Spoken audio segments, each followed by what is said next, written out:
So today I thought I would look directly at an issue. Ow, I banged my elbow. Anyway, I was saying I thought I would look directly at an issue that you guys have been asking me to address for a really long time, which is why did American people at some point hate the Irish? Because you guys sure love us now. Like you love us. Aw, she sounds so sure. I would hasten to say, but I would also feel that it is not an exaggeration that the Irish are so beloved in America to the point that American people are always claiming Irish ancestry, probably because we got around back in the day. But that was not always the case. People did not always like Irish people, and I know a little bit about some of that, obviously, because I've grown up in Ireland, but I don't know everything, so I found a video and I'm interested to learn more. Before I get into the video, do be sure to subscribe and also like the video if you choose to. Otherwise, it's gonna feel like someone's tickling your toes all the time. Okay, here we go. Why were the Irish once hated in America? The Irish immigrants of the 19th century are used today as this perfect example of America's melting pot. Yes. A foreign people who, through hardship, eventually became so assimilated they were distinct, patriotic Americans. Yippee.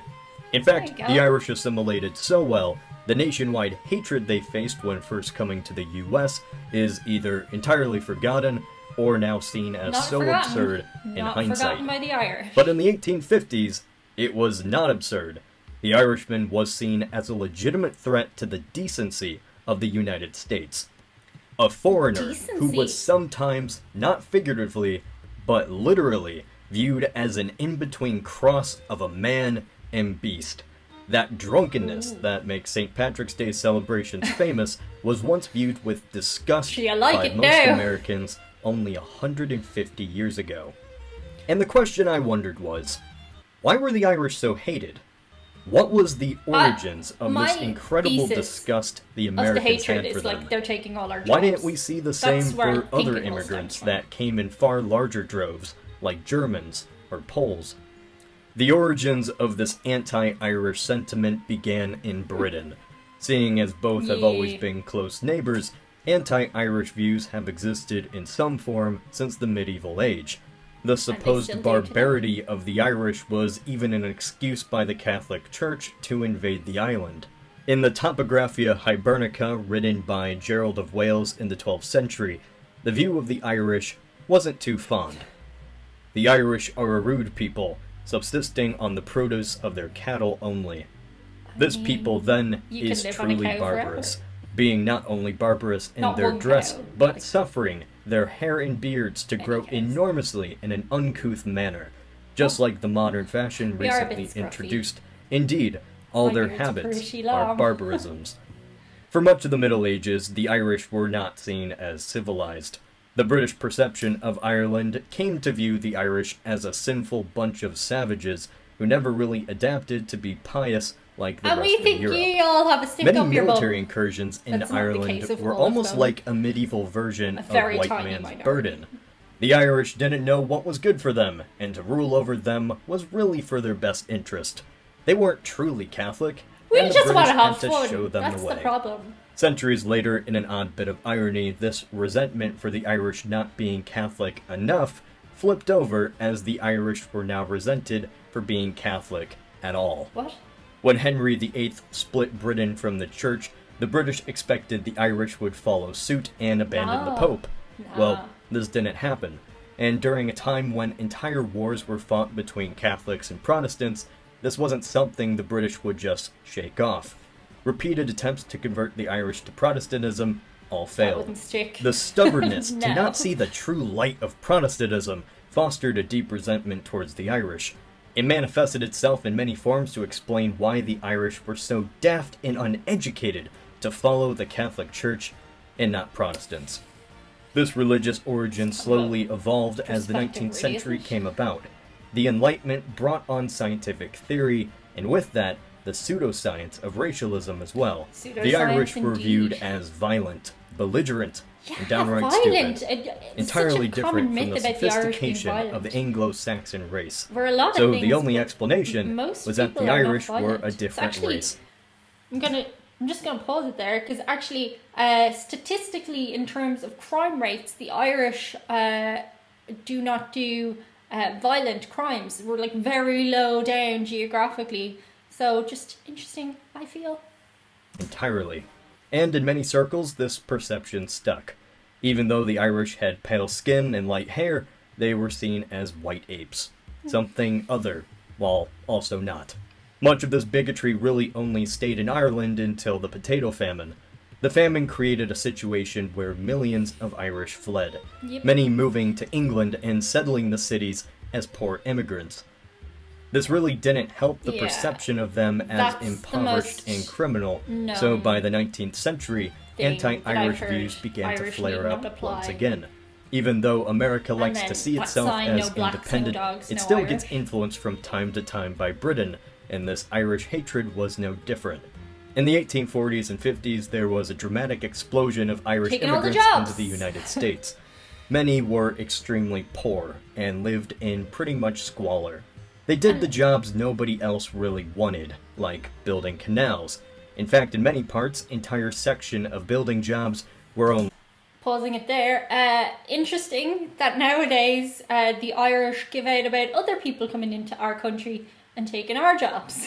And there are some legitimate complaints, people coming in doing the jobs for way cheaper than an Irish person could do them. But I just find it curious that that was the exact thing that people hated us for, and now we're hating on other people for. So. The Irishmen. Were the Irish universally hated? No. Yet, at the time, the Irish were not viewed as an equal to the average American, or even to the new immigrants of Germans and Poles. The stereotype of them as a violent and sinful people followed them. There was still a common disgust with the Irishmen, especially with their interactions with black Americans. Because of their poor status, the Irish lived in the same poor neighborhoods as blacks in American cities. They weren't entirely friendly with each other, but compared to the relationship between whites and blacks at the time, it seemed downright friendly. Irish and blacks in the same clubs, streets, even interracial relationships. To white Americans, this gave the Irish the association of being dirty. In fact, many simply called the Irish white. To some Americans, blacks were actually higher on the hierarchy than the Irish. To paraphrase one observer of the time, black families at least kept their homes clean. To Americans, not only were the Irish poor and criminal, but worst of all, I've met an Irish mammy anytime. In early 19th century America, many considered Catholicism dangerous to the American experiment, entirely foreign. To people whose leader of their church lived in their same town, the idea that these immigrants followed a church thousands of miles away in Italy was entirely alien. It was anti-American and horrific. Conspiracies became quite popular about how the Irish would bring down the American way of life. The Pope and his bishops were preparing to invade the United States and form a new Vatican in Cincinnati. Now, this wasn't a view everybody had, but it was prominent enough to be noteworthy. If the Irishman was stereotyped as the violent, savage Catholic that he was, then how did the Irish ever get rid of that perception of them in the United States? First was the Civil War. When the war began, thousands of Irishmen took up the Union cause against the rebels. To Northerners, the hatred of the rebels and fighting alongside the Irish stripped away the perception that these people were somehow un-American. After the war, anti-Irish sentiment still existed in many places, but not to the extent it was before the war. The stereotype still persisted in the American mind of the Irishman as an irresponsible, sinful people. So there became a collective effort by Irish-American leaders, even prominent bishops, to change the stereotype of the Irish as a drunkard to a responsible, pious American. The Irish themselves began to change their image, arguing that Catholicism was not anti-American, but was just as moral as Protestantism. Catholic schools taught basic morals while still being American. While anti-Catholic forces like the KKK were at their height by the turn of the 20th century, this was only the last vestige before Catholicism was never really seen as anti-American again. Irish-American leaders began influencing elections of leaders in major cities. Because of their union connections due to decades of working in blue-collar jobs, the Irish were able to vote in Irish-friendly politicians. Those politicians recruited new policemen, many of which were prominently Irish. The police This began the a lot stereotype of the police of are the Irish in America, cop. and the firemen. While still a stereotype, it was one for the better. In a few decades, the Irish went from criminal drunkards to being slowly perceived as Except fire law-abiding, people now. proud Americans. And by being law-abiding, proud Americans, in many ways that meant going against the next perceived foreigner.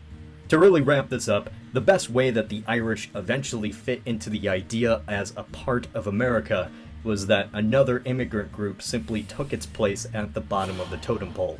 So today, the plight of the Irishman in America is really just a distant memory.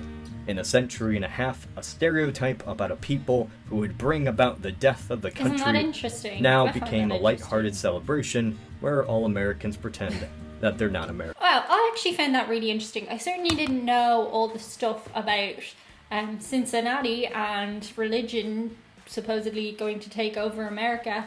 And I didn't know Catholicism was that hated in America at one time, because now it's like largely beloved. Like there's a good percentage of people who are Catholic.